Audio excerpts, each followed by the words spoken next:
ನಮಸ್ಕಾರ. ಕನ್ನಡಪ್ರಭ.com ನ್ಯೂಸ್ ಬುಲೆಟಿನ್ಗೆ ಸ್ವಾಗತ. Camera person Alan ಜೊತೆ ನಾನು ವಿಶ್ವನಾಥ್ ಸಿದ್ದಪ್ಪ. ಇಂದಿನ ಪ್ರಮುಖ ಸುದ್ದಿಗಳು. ಪೋಕ್ಸೋ ಪ್ರಕರಣ ಸಂಬಂಧ ಮಾಜಿ ಮುಖ್ಯಮಂತ್ರಿ ಬಿಎಸ್ ಯಡಿಯೂರಪ್ಪ ವಿರುದ್ಧ ಜಾಮೀನು ರಹಿತ ಬಂಧನ ವಾರೆಂಟ್ ಜಾರಿಯಾಗಿದ್ದು, ಯಾವುದೇ ಕ್ಷಣದಲ್ಲಾದರೂ ಯಡಿಯೂರಪ್ಪ ಅವರನ್ನು ಸಿಐಡಿ ಬಂಧಿಸುವ ಸಾಧ್ಯತೆ ಇದೆ. ಪೋಕ್ಸೋ 1ನೇ ಫಾಸ್ಟ್ ಟ್ರ್ಯಾಕ್ ಕೋರ್ಟ್ನ ನ್ಯಾಯಾಧೀಶರಾದ ರಮೇಶ್ ಅವರು ಬಿಎಸ್ ಯಡಿಯೂರಪ್ಪ ವಿರುದ್ಧ ಜಾಮೀನು ರಹಿತ ಬಂಧನ ವಾರೆಂಟ್ ಹೊರಡಿಸಿದ್ದಾರೆ. ಪ್ರಕರಣಕ್ಕೆ ಸಂಬಂಧಿಸಿದಂತೆ ಜೂನ್ 15ರೊಳಗೆ ಚಾರ್ಜ್ ಶೀಟ್ ಸಲ್ಲಿಸಬೇಕಿದೆ. ಹೀಗಾಗಿ ಯಡಿಯೂರಪ್ಪ ಅವರಿಗೆ ವಿಚಾರಣೆಗೆ ಬರುವಂತೆ ನಿನ್ನೆ ಸಿಐಡಿ ಪೊಲೀಸರು ನೋಟಿಸ್ ನೀಡಿದ್ದರು. ಆದರೆ ವಿಚಾರಣೆಗೆ ಬಿಎಸ್ ಯಡಿಯೂರಪ್ಪ ಗೈರಾಗಿದ್ದು, ಈ ಹಿನ್ನೆಲೆಯಲ್ಲಿ ಪೊಲೀಸರು ಬೆಂಗಳೂರಿನ 42ನೇ ಎಸಿಎಂಎಂ ಕೋರ್ಟ್ಗೆ ಅರ್ಜಿ ಸಲ್ಲಿಸಿದ್ದು, ಯಡಿಯೂರಪ್ಪ ವಿರುದ್ಧ ವಾರೆಂಟ್ ಹೊರಡಿಸುವಂತೆ ಮನವಿ ಮಾಡಿದ್ದರು. ಚಿತ್ರದುರ್ಗದ ರೇಣುಕಾಸ್ವಾಮಿ ಕೊಲೆ ಪ್ರಕರಣದಲ್ಲಿ ಬಂಧಿತನಾಗಿರುವ ನಟ ದರ್ಶನ್ ಮತ್ತಿತರ 12 ಆರೋಪಿಗಳ ವಿಚಾರಣೆ ಬೆಂಗಳೂರಿನ ಅನ್ನಪೂರ್ಣೇಶ್ವರಿ ನಗರ ಪೊಲೀಸ್ ಠಾಣೆಯಲ್ಲಿ ನಡೆಯುತ್ತಿದೆ. ಈ ಮಧ್ಯೆ ದರ್ಶನ್ ಅಭಿಮಾನಿಗಳು ಹೆಚ್ಚಿನ ಸಂಖ್ಯೆಯಲ್ಲಿ ಠಾಣೆ ಮುಂದೆ ಜಮಾಯಿಸಿ ಘೋಷಣೆ ಕೂಗಿದ್ದರಿಂದ ತನಿಖೆಯ ಮೇಲೆ ಪರಿಣಾಮ ಬೀರುತ್ತಿದೆ ಎಂಬ ಕಾರಣ ಠಾಣೆಯನ್ನು ಶಾಮಿಯಾನ ಹಾಕಿ ಮುಚ್ಚಲಾಗಿದ್ದು, ಠಾಣೆಯ 200 ಮೀಟರ್ ವ್ಯಾಪ್ತಿಯಲ್ಲಿ ಸೆಕ್ಷನ್ 144 ಜಾರಿ ಮಾಡಲಾಗಿದೆ.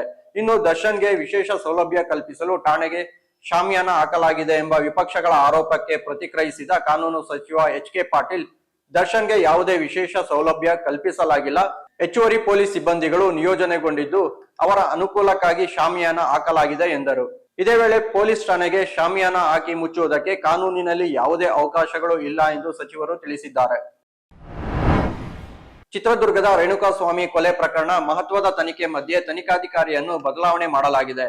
ಕೊಲೆ ಪ್ರಕರಣದಲ್ಲಿ ನಟ ದರ್ಶನ್, ಪವಿತ್ರ ಗೌಡ ಸೇರಿದಂತೆ 13 ಮಂದಿ ಆರೋಪಿಗಳನ್ನು ತೀವ್ರ ವಿಚಾರಣೆ ನಡೆಸಲಾಗುತ್ತಿದೆ. ಅಲ್ಲದೆ ಆರೋಪಿಗಳನ್ನು ಕೊಲೆ ನಡೆದ ಜಾಗದಲ್ಲೂ ನಿನ್ನೆ ಸ್ಥಳ ಮಹಜರು ನಡೆಸಿದ್ದರು.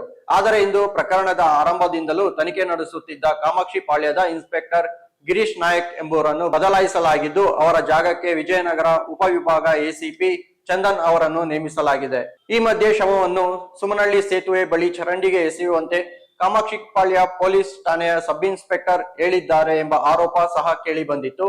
ಈ ಆರೋಪಗಳೆಲ್ಲವೂ ಸುಳ್ಳು ಮತ್ತು ನಿರಾಧಾರ. ನಾವು ಅದನ್ನು ಬುಧವಾರವೇ ಪರಿಶೀಲಿಸಿದ್ದೆವು ಎಂದು ಹಿರಿಯ ತನಿಖಾಧಿಕಾರಿಯೊಬ್ಬರು ತಿಳಿಸಿದ್ದಾರೆ.